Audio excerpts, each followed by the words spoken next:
Supreme court से आई है। शिवसेना के दो धड़ों का झगड़ा सुप्रीम कोर्ट पहुंचा हुआ था। उद्धव ठाकरे धड़े की याचिका में महाराष्ट्र विधानसभा के जो स्पीकर हैं उनके उस निर्णय को चुनौती दी गई थी जिसमें उन्होंने शिंदे धड़े से नामांकित सदस्य को सदन में शिवसेना का मुख्य सचेतक यानी चीफ व्हिप बना दिया था।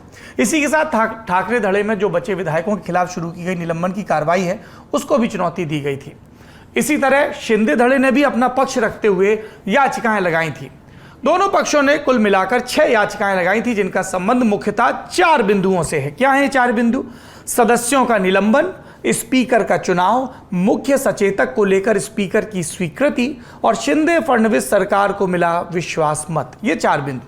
11 जुलाई को सुप्रीम कोर्ट ने ठाकरे धड़े को राहत देते हुए महाराष्ट्र विधानसभा के स्पीकर राहुल नार्वेकर को आदेश दिया था कि वो ठाकरे धड़े के विधायकों पर कार्रवाई को आगे ना बढ़ाएं। आज सुनवाई करने वाली बेंच में भारत के मुख्य न्यायाधीश जस्टिस NV रमन्ना, इसके अलावा जस्टिस कृष्ण मुरारी और जस्टिस हेमा कोहली शामिल थे। उद्धव धड़े की तरफ से पैरवी करते हुए कपिल सिब्बल और अभिषेक मनु सिंघवी ने कहा कि शिंदे धड़े ने चीफ व्हिप का आदेश नहीं माना। चूंकि शिंदे धड़े ने अपना विलय किसी और पार्टी में नहीं किया था तो उन्हें दल बदल कानून के तहत छूट नहीं मिल सकती है।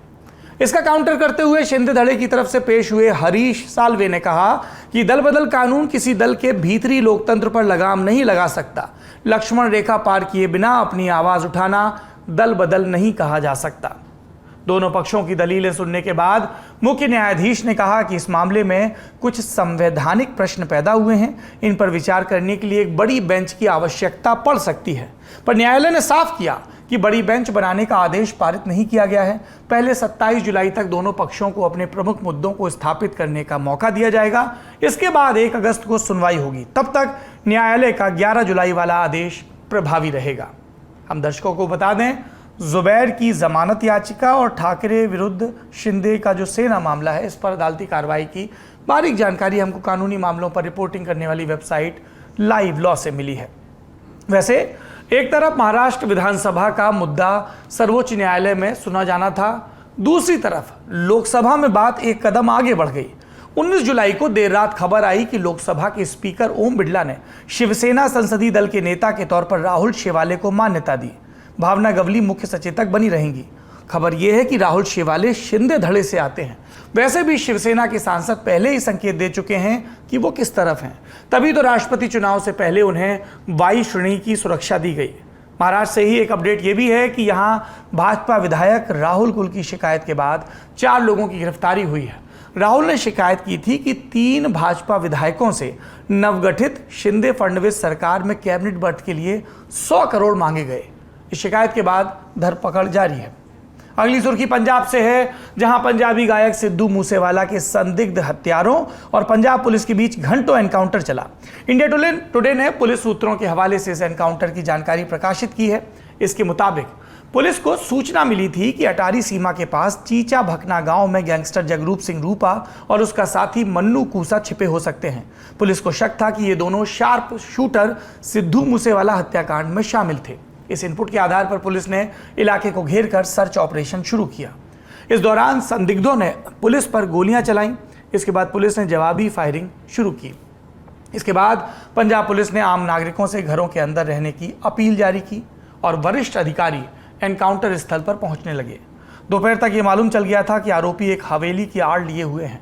दोपहर 4:30 बजे ये साफ हो गया कि पुलिस कार्रवाई में 4 संदिग्ध मारे गए, जिनमें से 2 थे रूपा और मन्नू कूसा। इन दोनों के पीछे पुलिस लंबे समय से पड़ी थी। हाल में ये दोनों मोगा में एक बाइक पर जाते नजर आए थे।